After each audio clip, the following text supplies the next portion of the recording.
একই রকম ভেন্ডি আলু খেতে খেতে বোর হয়ে যাচ্ছ, তাহলে এইভাবে ভেন্ডি আলু বানিয়ে নাও। যেমন অল্প সময় তৈরি করতে লাগে, তেমন খেতেও দারুণ লাগে। কড়াইয়ে বেশ খানিকটা সর্ষের তেলের মধ্যে ছোট ডুমো করে কেটে রাখা আলু অল্প লবণ দিয়ে লালচে করে ভেজে তুলে নিলাম। তারপর ওই তেলের মধ্যে ছোট টুকরো করে কেটে রাখা ভেন্ডি অল্প লবণ দিয়ে লালচে করে ভেজে তুলে নিলাম।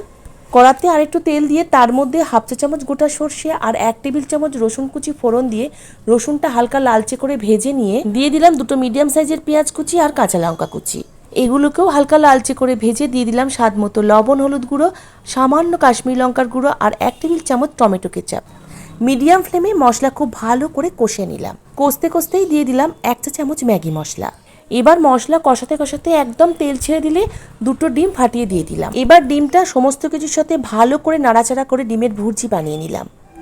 ভেজে রাখা ভেন্ডি আর ভেজে রাখা আলু ডিম ভুর্জির সাথে খুব ভালো করে মিশিয়ে গোলমরিচ গুঁড়া, ধনেপাতা কুচি দিয়ে আরেকটু ভাজা ভাজা করে নিলাম। ট্রাস্ট মি, এইভাবে আলু ঢ্যাঁড়স বানিয়ে গরম ডাল ভাত কিংবা রুটি পরোটার সাথে খাবে, খেতে দারুণ লাগবে।